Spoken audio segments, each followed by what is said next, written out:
இந்த தனுசு ராசியில் குரு பகவான் ஆட்சி பெற்றால் என்ன ஒரு பலனோ அந்த பலனை என்ன பண்ணுதுன்னா, சரி அப்ப இந்த 33ல அப்படி என்னதான் இருக்கு அப்படின்னு கவனித்து பார்க்கும் பொழுது எனக்கு புரிந்த விஷயம் வந்து அப்ப யாருக்கெல்லாம் கடன் சுமை அதிகமாக இருக்கிறதோ, எந்திரங்கள் எண்களாக பயன்படுத்தியதை நம்மளுடைய நிறைய இந்து தர்ம சாஸ்திர நூல்கள் நமக்கு குரு பகவானுடைய துணை தான் நம் கர்ம கணக்கை குறைத்து நம்மளை அடுத்த கட்டத்திற்கு அடுத்து செல்வதற்கு. இப்ப எங்கெல்லாம் இந்த ஸ்ரீம் என்ற பீஜம் எழுதப்பட்டிருக்கிறதோ எல்லாத்துக்கும் தீர்வு இருக்கு. அந்த தீர்வு கொடுக்கிறது தாங்க.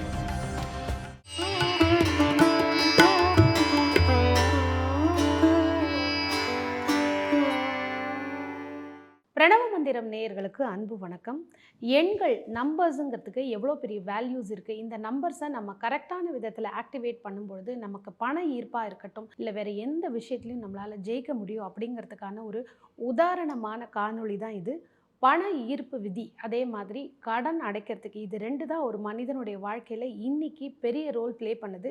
இதற்கான தீர்வை பற்றி நமக்கு தெளிவான விளக்கம் கொடுக்கறதுக்காக ஜோதிடர் மற்றும் பிரணவ வாஸ்து நிபுணர் சிவகுரு ரூபன் டாக்டர் ஜி சத்யசீலன் குருஜி அவர்கள் நம்ம கூட இணைஞ்சிருக்காங்க. குருஜி வணக்கம்.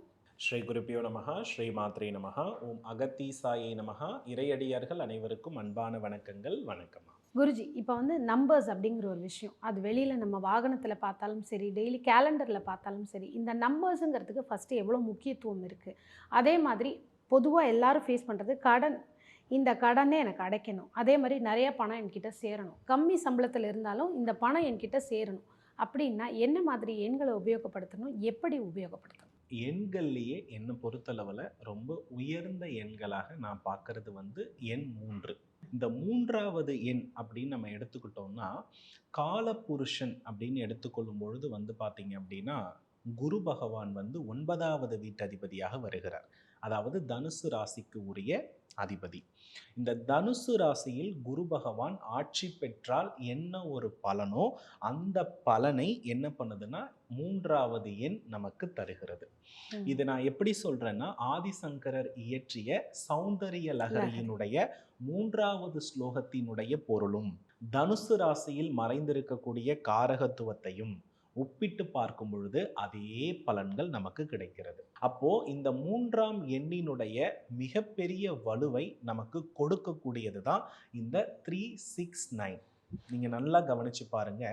3வது வாய்ப்பாடையும் கவனிச்சாலும் இந்த 369 நீங்க கவனிச்சாலும் அது ரிப்பீட்டடா திரும்ப திரும்ப திரும்ப திரும்ப வருவதை நாம பார்த்திருக்கிறோம். அதை தாண்டிய ஒரு இப்போ இடையில ஒரு வருடம் பிரேக் எடுத்தேன் இல்லையா, அந்த பிரேக்கில் நிறைய குறிப்புகள் நான் படிக்க ஆரம்பித்தேன். அதை எண்களை பற்றின வலிமைகளை நான் நிறைய கவனித்தேன். அதில் நம்மளை விட பார்த்தீங்கன்னா வட மாநிலத்தவர்கள் பார்த்தீங்கன்னா இந்த எண்ணியல் மீது அதிக நாட்டம் உள்ளவர்களாக, வெளிநாட்டவர்களும் அப்படி இருக்கிறாங்க. இதில் அதிர்ஷ்டகரமான எண்களாக அவங்க எதை குறிப்பிடுகிறார்கள்னு பார்க்கும் பொழுது 33 என்ற ஒரு எண்ணை அவங்க அதிர்ஷ்டகரமான எண்ணாக குறிப்பிட்டிருக்கிறத நான் என்ன பண்ணேன்னா கவனித்து பார்த்தேன். சரி, அப்ப இந்த 33ல அப்படி என்னதான் இருக்கு அப்படின்னு கவனித்து பார்க்கும் பொழுது எனக்கு புரிந்த விஷயம் இந்த 369ம் 3வது வாய்ப்பாடும் தான். இந்த 369ஐயும் ஒரு வேலிடான நம்பரா சொல்றாங்க. இந்த 369 ரிப்பீட்டடா வருவது பாத்தீங்கன்னா 3வது வாய்ப்பாட்டுல வருது. அதை தாண்டி 33க்கு அப்படி என்ன வலிமை அப்படின்னு நம்ம கவனிச்சு பார்த்தோம் அப்படின்னா, நல்ல ஒரு விஷயத்தை கவனிச்சுக்கணும். இந்த 3வது வாய்ப்பாடு அப்படியே படிச்சுக்கிட்டே வந்தேன். அதுல பாத்தீங்கன்னா 11 3 33 அப்படின்னு என்ன பண்ணுச்சுன்னா ஒரு எண் இருந்ததை நான் கவனிச்சு பார்த்தேன். இதுல 11 தனியா பிரிச்சேன், 3 தனியா பிரிச்சேன். 11ன்னு பார்க்கும் பொழுது 1 1 2, 3 பார்த்தோம் அப்படின்னா குரு பகவான். இப்ப இந்த காம்பினேஷன் நமக்கு எதை உணர்த்துது அப்படின்னா, கடக ராசியில் குரு உச்சம் அடைவதை உணர்த்துகிறது. ஓகேவா? அப்போ இந்த 33க்கு வேற என்ன லிங்க் இருக்கும்னு நிறைய இடங்கள்ல தேடி பார்த்தேன். அப்படி தேடி பார்க்கும் பொழுது சௌந்தரிய லகரியோடைய 33வது ஸ்லோகத்தை கொஞ்சம் எடுத்தேன். அந்த 33வது ஸ்லோகத்தை நம்ம எடுத்து கவனித்து பார்க்கும் பொழுது ஒரு முழு சதுர பெட்டியில் 4 பக்கமும் சுழிகள் அமைத்து, அதாவது வட்டம் அமைத்து, நடுவுல ஸ்ரீம் என்ற ஒரு எழுத்தானது, பீஜமானது என்ன பண்ணப்பட்டிருக்குன்னா பொறிக்கப்பட்டிருக்கிறது. பொதுவா இந்த ஸ்ரீம் என்பது மகாலட்சுமிக்குரியது. அதுல குறிப்பிட்டு சொல்லணும்னா ஸ்ரீம் அப்படின்றது வந்து பாத்தீங்கன்னா சந்திரனை பேலன்ஸ் பண்ணக்கூடிய பீஜ மந்திரமாக இருக்கிறது. அப்போ குரு பகவான் கடகராசியில் உச்சமடைவதையும் இந்த 33வது எண்ணும் நமக்கு அதை உணர்த்துகிறது. இப்படி அந்த குரு பகவானுடைய முழு பலனை பெற்றுத்தரக்கூடிய ஒரு விஷயமாக 3வது வாய்ப்பாடு தான் இருக்கிறது. அப்போ கடகராசியில எந்த கிரகம் நீச்சம் அடையுது? செவ்வாய். சரி, செவ்வாய் வந்து உச்சம் அடைகிறது எங்க உச்சம் அடைகிறார்னா 3 இடங்கள்ல செவ்வாய் பேலன்ஸ் ஆகிறார். அதுல நெகட்டிவ் பிளேஸ் அப்படின்னா ஒன்று 8ஆம் இடம், இன்னொன்று 10ஆம் இடம். 10. ஏன்னா இங்க வந்து 8ஆம் இடம் என்று சொல்லக்கூடிய விருச்சக ராசியில சந்திரன் நீச்சம் அடைகிறார். மகர ராசி அப்படின்னு சொல்லக்கூடிய 10ஆம் இடத்துல குரு பகவான் என்ன ஆகிறாரு? நீச்சம் அடைகிறார். அடைகிறார். மகர ராசியில வந்து செவ்வாய் சனி என்ற ஒரு கிரக யுத்தம் கர்ம வினை பிடியும் இருக்கிறது. இப்போ யாருக்கெல்லாம் செவ்வாய் சனி இருக்கிறதோ, யாருக்கெல்லாம் செவ்வாய் கேது இருக்கிறதோ, இவர்கள் எல்லாம் கடன் சுமையில இருக்கிறாங்கன்றது முடிவு செய்யப்படுது. இப்போ இந்த 2 கிரக அமைப்பு இருப்பவர்களுக்கு குரு பார்வையும் இல்ல, சந்திரன் வலிமையும் கிடையாது. இதை ரெண்டையுமே தரக்கூடிய விஷயம் தான் 369 3வது வாய்ப்பாடு 33வது எண். அப்ப யாருக்கெல்லாம் வந்து கடன் சுமை அதிகமாக இருக்கிறதோ இந்த 369 அப்படின்ற நம்பர்ஸை அவங்க வந்து பாத்தீங்கன்னா ஒரு எல்லோ ஷீட்ல நல்லா புரிஞ்சுக்கணும். எல்லோ ஷீட்ல கிரீன் கலர் பெண்ணால அவங்க வந்து எழுதும் பொழுது, தினசரி காலையில வந்து ஒரு 108 முறை எழுதும் பொழுது கட்டாயமா அவங்க மனத்தெளிவுல மாற்றம் அடைகிறத பார்க்குறேன். கம்யூனிகேஷன்ல மாற்றம் அடைகிறத பார்க்குறேன். ஒருத்தர்கிட்ட பேசுறதுல இருக்கக்கூடிய வார்த்தைகள்ல தெளிவின்மையிலிருந்து தெளிவாகிறத என்னால உணர முடியுது. அப்படி பார்க்கும் பொழுது அந்த மனத்தெளிவு ஏற்பட்டாலே பணவரவு வந்துவிடும் அப்படின்றதான் நமக்கு மகாலட்சுமி சந்திரன் தோன்றியதற்கு பிறகு அவள் தோன்றினாள் அப்படின்ற வரலாறு நமக்கு எடுத்து சொல்கிறது. இதுதான் உண்மை. அதை தாண்டி இந்த கடகராசியில செவ்வாய் நீச்சம் அடையும் பொழுது நம் கர்ம கடனும் நீச்சம் அடைகிறது. டோட்டலா இந்த ராசியை நம்ம கவனிச்சு பார்த்தோம்னா 4ஆம் பாவம். 4ஆம் பாவத்தை என்ன சொல்லுது? வீடு, வாகனம், தாய், எல்லா அருளுமே நமக்கு இருக்கு இல்லையா? இந்த 4ஆம் பாவம் நல்லா இருந்துச்சுனாலே வாழ்க்கையில நம்ம எப்படி இருப்போம்? சுகமாக இருப்போம். அப்போ நல்ல ஒரு விஷயத்தை புரிஞ்சுக்கணும். 3வது வாய்ப்பாடை எழுதினாலும் இதே பலன் தான். நியூமராலஜில ஒரு பெயர் மாற்றத்திற்கு பிறகு 48 நாள் அந்த பெயரை தொடர்ந்து எழுதணும். டெய்லி எழுதணும். ஆமா, அவங்க பெயரையே 48 நாள் தொடர்ந்து எழுதினாதான் இதுல வந்து பயங்கரமான ரிசல்ட் கிடைக்கும்னு அதுல ஒரு நம்பிக்கை. இப்ப நியூமராலஜி வந்து நம்ம தமிழ்நாட்டுக்கு மட்டும் கிடையாது, நிறைய நாடுகள்ல இது பயன்படுத்தப்படுகிறது. எண்களுக்கு உள்ள வலிமை, எந்திரங்கள் எண்களாக பயன்படுத்தியதை நம்மளுடைய நிறைய இந்து தர்ம சாஸ்திர நூல்கள் நமக்கு வெளிப்படுத்துகிறது. ஸோ இப்போ அதன் அடிப்படையில் தான் இந்த 3வது வாய்ப்பாடு. ஓகே, இதில் ஏன் நீங்கள் வந்து குறிப்பாக வந்து yellow colour sheet, green colour pen, குழந்தைத்தனமாக இருந்தாலும் 3வது வாய்ப்பாடாக நாங்கள் உட்காந்து எழுதணுமா அப்படிங்கிற அந்த ஒரு கேள்வி? அதாவதுமா அந்த எண்களுக்கு அவ்வளவு வலிமை இருக்கிறது. ஒன்றும் கிடையாது. குபேர எந்திரத்தினுடைய எண் எந்திரம்னு போடுங்க. இந்த 3வது வாய்ப்பாடை கூட்டி வந்த என்ன எண்கள் வருகிறதோ அது குபேர எந்திரத்தில் பதிக்கப்பட்டிருக்கும். குபேரனை வந்து பார்த்தீங்கன்னா பூரட்டாதி நட்சத்திரத்தின் மறுவடிவாகத்தான் சொல்லுகிறோம். அது குருவுடைய நட்சத்திரம். வியாழக்கிழமையும் பூச நட்சத்திரமும் இணைந்து வரும் நாளில் குபேர பூஜை செய்தால் பணவரவு பெருகும்னு அங்கேயும் வியாழக்கிழமை குருவோட நாள், பூச நட்சத்திரம் குரு உச்சமடைகிற நட்சத்திரம். இப்படி எல்லாத்துலேயுமே பணவரவுன்னு வரும் பொழுது அந்த இடத்துல வந்து பார்த்தீங்கன்னா குரு பகவானுடைய துணை தான் நம் கர்ம கணக்கை குறைத்து நம்மளை அடுத்த கட்டத்திற்கு அடுத்து செல்வதற்கு உதவுகிறது என்பதனால் 3வது வாய்ப்பாடு தான் கடனை குறைக்கிற வாய்ப்பாடு. தினமும் எத்தனை முறை எழுதணும்? என்னை பொறுத்தளவுல 3 முறை எழுதினாலே போதும். 3 முறை எழுதினாலே சிறப்பு. நீங்க வாய்ப்பாடு எழுதுற பலனை தாண்டி இந்த சௌந்தரிய லகரியினுடைய 33வது ஸ்லோகம் இருக்கு இல்லையா, அதை தினசரி ஒரு 9 முறை உங்க வீட்டுடைய பூஜை அறையில அந்த எந்திரத்தை வரைந்து வழிபாடு செய்தால் சிறந்த பலனை கொடுக்கலாம். இந்த ஸ்ரீம் அப்படின்றது எங்கெல்லாம் இருக்குன்னு நான் கவனிச்சு பார்த்தேன். அதில் இன்னொரு விஷயம் எனக்கு புலப்பட்டது. என்ன புலப்பட்டதுன்னா, ஆரிய வைசியர்கள் அப்படின்னு ஒரு சமூகம் வந்து தமிழகத்திலும் அதே போல் வந்து பார்த்திங்கன்னா ஆந்திரா பக்கங்கள் எல்லாம் நிறைய இருக்காங்க. இவங்கெல்லாம் முழுக்க முழுக்க வியாபாரத்தை மையப்படுத்தி வாழ்பவர்கள். இவர்களுக்கு கன்னிகா பரமேஸ்வரி என்ற ஒரு தெய்வத்தை பிரதான தெய்வமாக வழிபடுகிறார்கள். அந்த தேவி வந்து பார்த்திங்கன்னா தீக்குளித்து தியாகம் பண்ணதுக்குரிய மறுவடிவமாக அவங்க வணங்குறாங்க. ஆனால் அந்த தேவியினுடைய தோற்றத்தை பார்க்கும் பொழுது ஒரு நின்ற நிலையில் இருக்கக்கூடிய பெண் கன்னி தெய்வம். அதை வழிபட வழிபட வழிபட நமக்கு பண வரவு வரும். இதுதான் உண்மை. அதை தாண்டி அந்த தேவியின் கையில் வந்து பார்த்தீங்கன்னா ஸ்ரீம் என்ற பீஜம் வந்து சன்ஸ்கிரிட்ல எழுதியிருக்கு. இப்போ எங்கெல்லாம் இந்த ஸ்ரீம் என்ற பீஜம் எழுதப்பட்டிருக்கிறதோ அங்கு எல்லாம் வந்து பார்த்தீங்கன்னா சந்திரனுடைய அருள் பரிபூரணமாக இருக்கிறது. அஷ்டமங்கல பொருளில் இதுவும் ஒன்றா இருக்கிறது. ஸோ அப்போ நம்ம நல்லா ஒரு விஷயத்தை புரிஞ்சு பார்த்தோம்னா இந்த எண் 3க்கு அவ்வளோ ஒரு வேல்யூ இருக்குது.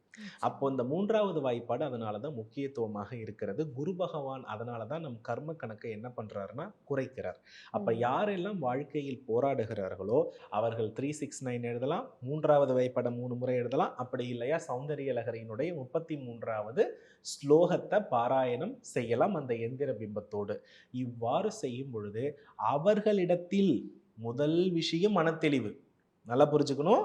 மனத்தெளிவு, கோபம் குறைதல், பகை பழிவாங்குதல் குணம் இது நீங்கக்கூடிய அமைப்புகள், புதிய மனிதர்களை இணைத்து கொள்ளக்கூடிய அனுபவங்கள், புதிய உறவினர்கள் சந்திப்பதற்கான வாய்ப்புகள், தாயினுடைய ஆசீர்வாதம் ஏதோ ஒரு வழியில் கிடைப்பதற்கான அனுகிரகம், இதெல்லாம் கிடைக்குது. இதெல்லாம் கிடைக்கும் பொழுது அவன் கர்ம கடன் குறைகிறது. ஆட்டோமேட்டிக்கலி அவர் வந்து என்ன ஆயிடுறாருன்னா பாசிட்டிவாக மாறிடுறார். இதுதான் அதில் இருக்கக்கூடிய அடிப்படையான விஷயம். இன்னும் ஒன்று வந்து பார்த்தீங்கன்னா நீங்கள் கேட்டீங்க இல்லையா, ஏன் வந்து எல்லோ ஷீட்டில் கிரீன் பென்னால் நம்ம என்ன பண்ணணும்னா எழுதணும்னு நல்லா தெரிஞ்சுக்கணுமா. இந்த கடக ராசியில் ஒரு நட்சத்திரம் இருக்கிறது, ஆயில்ய நட்சத்திரம். இந்த ஆயில்ய நட்சத்திரம் வந்து பார்த்தீங்கன்னா புத பகவானுடைய நட்சத்திரம். அதை தாண்டி இந்த நட்சத்திரத்துல தான் செவ்வாய் பகவான் என்ன ஆகிறாருன்னா நீச்சம் அடைகிறார். அப்போ எல்லோ கலர் ஷீட்ல கிரீன் கலர் பெண்ணால எழுதும் பொழுது அது கடகராசியில் இருக்கக்கூடிய ஆயில்ய நட்சத்திரத்தை நீச்சம் செய்தும், அந்த எண்கள் வந்து எழுதும் பொழுது குரு பகவானை வலுப்படுத்தக்கூடிய நிலையை செய்தும் நமக்கு என்ன பண்ணுதுன்னா உருவாக்கி கொடுக்கிறது. ஸோ இதுதான் அதில் இருக்கக்கூடிய அடிப்படை தத்துவம். ஆயில்யத்திற்கு சர்ப நட்சத்திரம்னு ஒரு பெயர் உண்டு.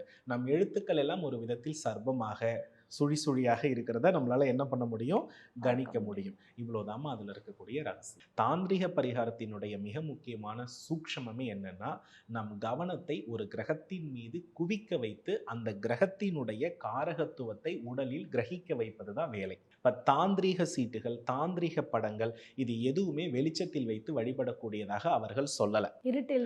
இருட்டில் தான் வைத்திருக்கணும். ஒரு சிறிய ஒளியில் தான் இதை பார்க்கணும். ஸோ நான் ஒரு விஷயத்தை கவனித்தேன். நிறைய பேர் கேட்பாங்க, ஒரு சீக்ரெட்டை சொல்கிறேன். நிறைய பேர் நீங்கள் எப்படி வந்து இத்தனை புத்தகங்கள் ஒரு பதிவில் போட்ட வீடியோவை இன்னொரு பதிவில் போட மாட்டேங்கிறீங்க, இதெல்லாம் காரணம் என்னன்னு நிறைய பேர் கேட்பாங்க. எனக்கு எப்பொழுதுமே ஒரு பழக்கம் உண்டு. என்னன்னா ரீடிங் லைட்டுன்னு ஒரு லைட் இருக்கும்ல, அந்த லைட் வந்து புத்தகத்தை மட்டும்தான் ஃபோக்கஸ் பண்ணும். என்னுடைய படிக்கிற நேரம் காலை நேரம் கிடையாது. நான் கொஞ்சம் இரவு நேரத்தில் தான் படிப்பேன். இரவு நேரத்தில் படிக்கிறது நைட்டுக்குள்ளே ஏதோ ஒரு வகையில் இதில் அது கனெக்ட் ஆகி அது இது கனெக்ட் ஆகி காலையில் அதில் ஒரு சொல்யூஷன் எனக்கு கிடைக்கும். இது என் லைஃப்பில் எக்ஸ்பீரியன்ஸ் பண்ண அனுபவம். அப்போ அந்த ஃபோக்கஸ் லைட்டில் படிக்கும் பொழுது சுற்றி எனக்கு டார்க் ரூம்ஸ் இருக்கும் பொழுது அந்த எழுத்துக்களினுடைய அச்சும் என்னுடைய கவனக்குவியலும் அந்த புத்தகத்தை தவிர வேறு எங்கேயுமே இருக்காது. ஸோ விரைவில் அது என்ன ஆகிடும்னா மனதில் பதிஞ்சிடும். நிறைய பேர் சொல்லுவாங்க, நான் விளக்கு வெளிச்சத்தில் படித்து ஐஏஎஸ் ஆனேன், விளக்கு வெளிச்சத்தில் படித்து நான் பெரிய ஆளானேன். நல்லா கவனிச்சுக்கோங்க, விளக்கு வெளிச்சத்தில் படித்தவர்களுக்கு தான் ஞாபக சக்தியும் அறிவு திறனும் அவ்வளோ முக்கால் கணக்கு கால் கணக்கெல்லாம் போட்ட திறன் அந்த காலத்துல தான் இருந்திருக்கு. இந்த காலத்துல இவ்வளோ வெளிச்சம் இருந்தும் அதை நமக்கு என்ன பண்ணலை இல்லை. அப்போ உங்கள் பிள்ளைகள் நல்லா படிக்கணும்னா ஃபோக்கஸ் லைட் மட்டும் புக்கில் கொடுத்துட்டு மற்ற இடத்த எல்லாத்துலேயுமே நம்ம டார்க்காக்கி படிக்கும் பொழுது அதுவே படிக்கிறதுக்கு ஒரு தாந்திரிக வழிபாடாக மாறுது. அந்த கரெக்டாக ஃபோக்கஸ் ஆகியிருக்க லைட்டில் நான் எழுத எழுத அது என் மனதில் பதியுது. இதுதான் அதனுடைய ரகசியம்னு அதுக்கப்புறம் தான் எனக்கு தெரிய வந்தது. அது வரையும் எனக்கு என்ன பண்ணலைன்னா தெரியலை. இப்படிப்பட்ட விஷயங்கள் தான் தாந்திரிகம் நமக்கு பலன் கொடுக்கும். அதாவது இதை வந்து தாந்திரிகத்தை வந்து நம்ம கவனித்து பார்த்து ஒருத்தர் வழிபாடு செய்தால் அதை வித்தியாசமாக பார்ப்பாங்க. ஏதோ ஒரு மந்திரம் பண்ணுறாரு. ஆக்சுவலி உண்மையான ஒரு விஷயம் என்னன்னா எல்லாத்துக்கும் தீர்வு இருக்குது. அந்த தீர்வு கொடுக்கறது தாந்திரிகம். கிரகங்களுடைய குணங்களையும் காரகத்துவங்களையும் படித்தவர்களுக்கு எல்லோருக்கும் எளிமையாக வெற்றி கொடுக்க முடியும். அதில் முதன்மையானது இந்த ஃபோக்கஸ் லைட் பரிகாரம். அதைத்தான் கோவில் கர்ப்ப கிரகத்திலேயே பண்ணுறாங்க. காரணம் என்னன்னா நம்ம பிரார்த்தனை வந்து அதிகப்படியான ஆர்டிஃபிஷியல் லைட் போடும் பொழுது தெய்வத்தின் அருள் வந்து சிதைந்திருக்கும். இப்போ ஒரே ஒரு ஒளி அம்பாள் முகம் மட்டும் தெரியும் பொழுது அந்த ஒளியில் வந்து தீபாராதனையும் அந்த ஒளியில் திருவடியை காட்டும் பொழுது நம்ம ஃபோக்கஸ் எல்லாம் ரொம்ப ஆழ்ந்து கூர்ந்து இருக்கும். அப்போ வெளியே வந்ததுக்கு பிறகு கண்ணை மூடி பார்த்தாலும் அந்த முகம் நமக்கு பதிவாகி தெரியும். ஆனா அதுல நிறைய லைட்டிங் போடும்பொழுது, அம்பாள் என்ன நகை போட்டிருந்தா? பக்கத்துல என்ன குப்பை இருந்தது? என்னத்த இது பண்ணி வச்சிருந்தாங்க? இதுல வந்து என்ன ஆயிடும்னா, நம்மளுடைய கவனம் வந்து சிதைவு. சிதறிடும். அதனால தான் கர்ப்ப கிரகத்தை இருட்டில் வைத்திருக்கிறார்கள். அப்ப தாந்திரிக பரிகாரத்தினுடைய முன்னோடியே கர்ப்ப கிரகம் தான். அத கரெக்ட்டா ஃபாலோ பண்ணாலே நமக்கு எல்லாமே கிடைக்கும். அதுதான் இதோட நான் கனெக்ட் பண்ணி சொல்றேன். எப்போதும் போல ஒரு கேள்வி பல பதில்கள். அதே மாதிரி ஒரு எண்கள பத்தி கேட்கும் பொழுது, குழந்தைகளோட படிப்பு சம்மந்தமா அழகா கொண்டு வந்திருக்கீங்க. கடன் எப்படி ஈஸியா சால்வ் பண்ணலாம். டெய்லி எவ்வளோ வயசானாலும் இந்த 3வது டேபிள்ல நம்ம எழுதுறதுனாலயே, சொல்றதுனாலயே எவ்வளோ நன்மைகள் இருக்குன்னு சொல்லி நேயர்களுக்கு குடுத்துருக்க ஒரு தொகுப்பா, அருமையான பதிவு. நன்றி குருஜி. நல்லதுமா வெற்றிவேல் முருகா.